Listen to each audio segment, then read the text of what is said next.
Hello, welcome to Brockwell Lane. Now last time I asked you to ask me some questions, and it looks like you have, so let's go and answer them now. I've not looked at them yet, so here we go. So first question from Tony Northeastern. Your back scenes, do they fit in with any era town scenes and old industrial, or do they just come in the modern format? Well, they're from ID back scenes. They tend to be photographs of real places, and they try and keep modern buildings out of them. Although if you look closely on mine, there is a couple of modern buildings which I've tried to hide. They do town scenes, but it's difficult to find towns that are all old style to photograph.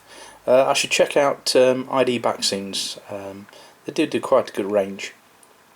I tried to choose one that was just countryside so it would fit into my Great Western era. Although you could argue that some of the farming methods and the fields on there are probably not right for the 1930s. Well, thank you for your question. Jonathan, can't help noticing the gap below your back scene. Just wondering how this came about and if you plan to hide it. I think what you're talking about there is it's not actually a gap. It's on the back scene. It's a cornfield. Now I know what you mean. If that is what you mean, in fact, let's go and look at it now. Now I think you're referring to that down there, which is actually a cornfield on the back scene, but it does look like a gap from some angles, and I might be well advised to cover it up with some bushes or something. It does continue all the way round the layout, but it isn't actually a gap. It's a cornfield. It goes all the way around there as well. But on camera, it might look like a gap. So I might cover that up at some point. So thank you for that question. Wooden Railway 123. What is your process for repainting locomotives, including the prep work all the way through to the finishing details? Also, out of these two locomotives, which is your favourite, A4s or Gresley A1s? Thank you very much for that question. Well, right, let's have a look at this. I do repaint locomotives, but only if it's easy to do so. One thing I don't like doing is lining on locomotives, so if I do repaint locomotives, it'll be like pannier tanks in green, and all I do is brush paint. I don't have a spray gun. I keep meaning to buy one, but it's a bit difficult in a flat, but I might look at doing one at one point. Prep work, I don't really do a lot of prep work really. I paint straight on top of what's already there by the manufacturers. I don't do a lot of full repaints. I do a lot of part repaints. There's a few engine which, if it's a really complicated scheme that I want, I'll pay somebody else to do it, which is cheating, I know. But the finishing details, I always put etched plates on steam locomotives and diesels if they have them. These are from a variety of places.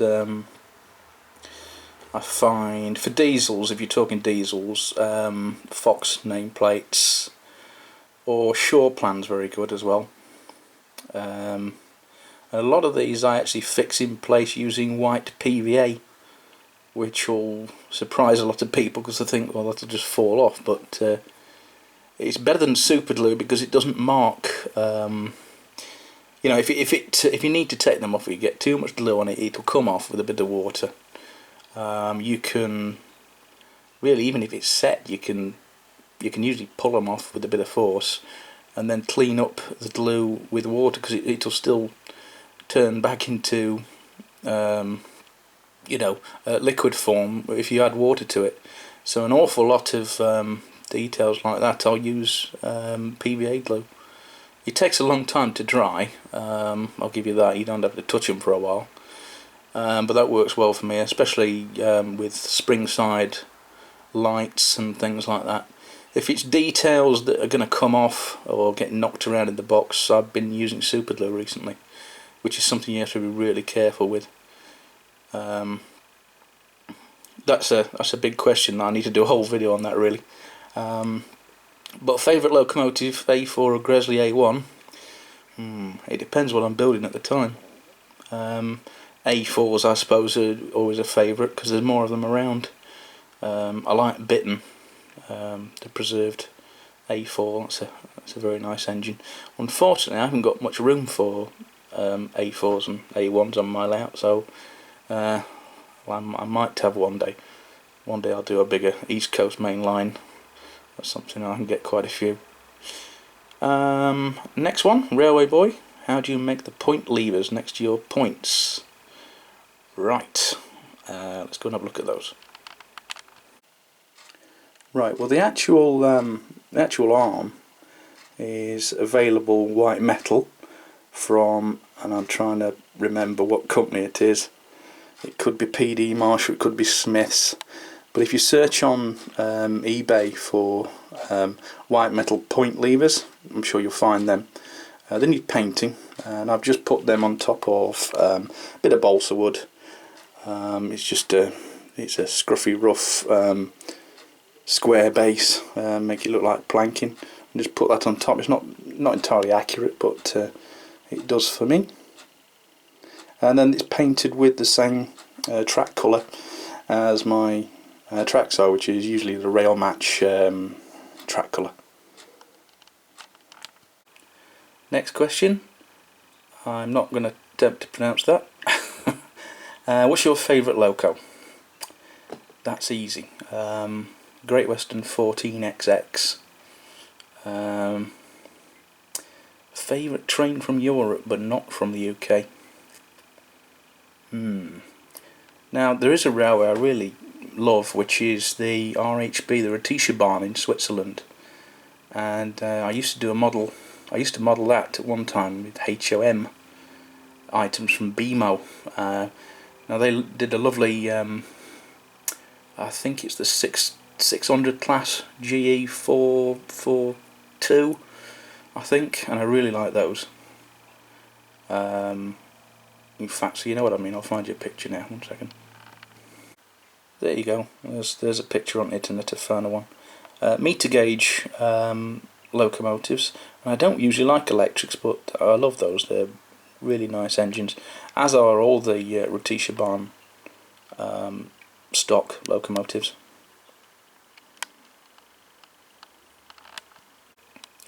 Liam Griffiths, where did you get those station lamps? They look really good. Plus, do you intend on extending the layout or taking it to exhibitions? I can't take it to exhibitions. It's permanently locked down in the spare room, I'm afraid. I've never built an exhibition layout, and I wouldn't really know where to start, though I've tried to experiment with the American layout, which I've filmed previously, but I'm not very good at woodwork, to be honest with you. As extending the layout, I don't think there's much further I could extend it really. I'm up to the limits of the room. Station lamps, now they were really difficult to find actually. I found them on eBay, and it was a half open packet, and I don't know who made them. I had to bodge together some spares to make them suit. However, there is some better ones on the market, and if I was going to do it again, I would use the DCC concept ones, which light up. They're really good. You get about there's about 10 I think in the packet, and they all work, and they're superior to mine, I believe. But yeah, they were difficult to source actually, the station lamps. I had to search around on eBay a bit for those. So thank you for that question. KD couplings. I'd like to know what fits ready to run diesels, and which KDs suit which loco. Now that's a difficult question, because the only way really is experimenting with the different lengths, and it very much depends on your corners and how much room you want between the buffer locks. It takes a lot of experimenting I mean, if you want to be completely safe, then yeah. See, I can't go through every class. I mean, I would say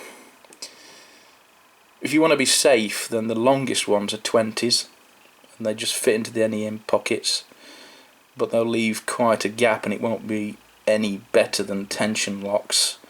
I would. I mean, generally, I used to find on my layout 19s were probably good, but I think I've got quite tight corners. I'll go either 18 with the shorter ones, 19 or 20s if you get stuck, if you get buffer lock and things. But it's not an easy question to answer that. And also, certain wagons have different height boxes, which is a real pain. So it ain't that straightforward, I'm afraid. But thanks for your question. Fred Blogs, where did you source the switchblade handles? Yeah, again, I think it was Smith's or maybe PD Marsh, but as I said earlier, search eBay for white metal handles, switch handles or whatever. Is your cattle dock scratch built or a kit? And if so, which one? It is scratch built actually. All it is, in fact, let's go and look at it now. Now, Ratio do a very nice kit of a cattle dock, but what I wanted was one that looked really rustic. So I made it out of bits of rail, the uprights. It's only card, this, and then there's Pico platform sides along the edge, which are the same as I've used here. They're easy to sort, plastic, and all it is bits of rail cut and roughly put in at different heights, and then some metal wire between, and then there's some plastic gates there, and just weathered and made to look really like it's half falling down. I don't know where they came from actually, those troughs. See, I have spare boxes. I've been modelling for that many years. I've got these things in old biscuit tins and things for years. I think they're Continental. I don't know what. No idea where they came from. But yeah, and heavily weathered and some Ratio gates at the end there. So just a mixture of materials and made to look scruffy and old and falling apart. I've reinforced, put rails across there as if it's been upgraded over the years as well. So thank you for that question. Where can I get the same station name boards from? Matthew Snowden, brilliant layout book, thank you very much. Now again, can I remember where I got them from? I know they're white metal, and I pinched them off my dad. He'd got some for years and he got them in a box, as I was saying before, in an old biscuit tin which he just saved. I know the lettering is from Slater's, which is like plastic lettering, which you can make any name you like, and that's just stuck on the front of the white metal frame. I can't remember, to be honest, mate. I would have thought you'd be able to find Great Western white metal name boards on the internet somewhere. You see the PD Marsh or Smith's or someone like that. Mayhew Junction. Hi, do you own any 1400 class locomotives? Which is your favourite Great Western loco? Well, that's it. The 14XX is my favourite Great Western loco. I don't own any. I plan to. I've got some on order from Hattons when they come out. I'm not that keen on the old Hornby one, but I'm very much looking forward to the new DJ Models one. In fact, the whole reason I changed from Modern Image is when I heard that was coming out. So yeah, I'll definitely have a few of them when they come out, and I'll probably do a review of them as well. I want at least 2, so looking forward to them. Thanks for the question. What's your inspiration to getting into model railways? From Fairway Junction. I didn't have any choice in it really. My dad had a model railway, well, before I was born, He had one in the loft at home, which was actually on Brockwell Lane, which is where I grew up, which is why this is called Brockwell Lane. Which is, I don't live there anymore, but that was the inspiration for the name for this, for my layout anyway, because I thought it was a good name. And Brockwell didn't seem to exist as a town in this country really, apart from just that road name. So yeah, I mean, my dad was railway enthusiast for many years. Used to go on steam trips in 1960s and 70s and told me stories about steam engines, and took me to the Severn Valley Railway, and so I didn't have any choice in the matter really. I think I was doomed from an early age. So thank you for the question. So see what else we got away. Dave's Trains. What's the best method for putting white road markings on? I'd usually mask them up using a bit of thin masking tape. Take your time with that. There's also there's other ways of doing it with transfers. The last time I put some on, actually, I bought some on eBay. I know I keep saying eBay, but there's loads of things on there. I just put road markings for 00. Actually, HO there's a lot of European stuff which is worth looking at for road markings. And I got some which were just stickers, basically stickers.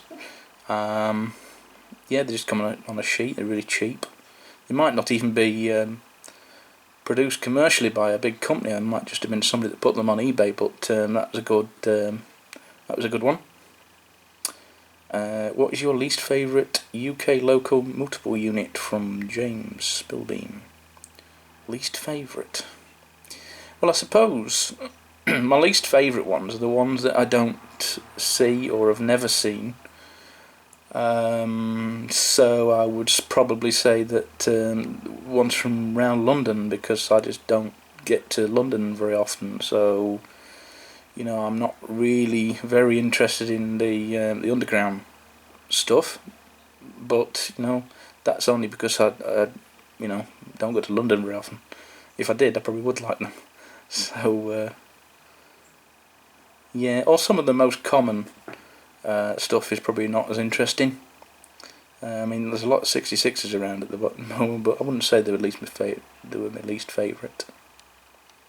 So, difficult one to answer that one.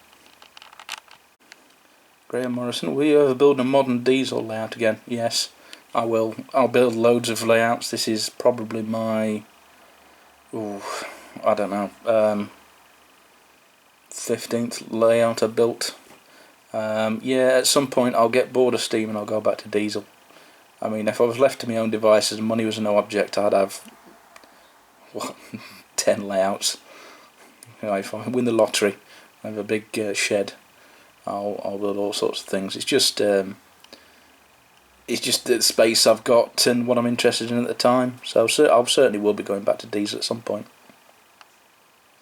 How many layouts have you had? Also, sorry for so many questions. How many layouts have I had? Yeah, an awful lot. Over the years, some weren't successful, some didn't last very long. Lots and lots and lots. Between 10 and 20, I'd say. Susan Benson, what's your favourite British loco? Well, that's the 14XX. And American loco. And on your last layout, section to the fiddle yard. I never got around. That's still there actually. That section to the fiddle yard. I never got around to putting any scenery on it. I might do at some point, but that's still as it was. That's favourite American loco. I like GP35s. They're nice engines. They're very small. Yeah, so I'd probably say GP35s. How big in feet is the layout as a whole? Could you give a tour of the whole layout from fiddle yard to end? That's a good one to end on. Okay, 1 second, we'll do that now. Starting at this end, the whole scenic section is about 8 foot, 7.5 actually.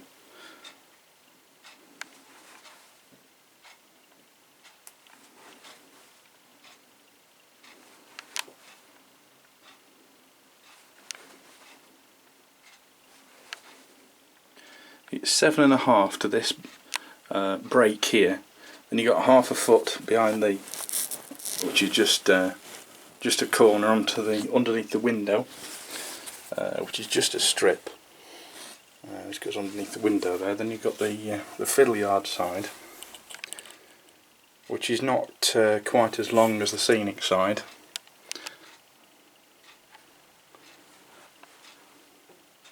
Which is a bit of a mess at the moment, but I only really use it as a fiddle yard this side and somewhere to store the stock. Now this ends behind the door, you see, so it couldn't. I had to extend this bit just the back of the door there, but that's probably 6 foot to there, and then nearly 8 foot there, which goes into the corner.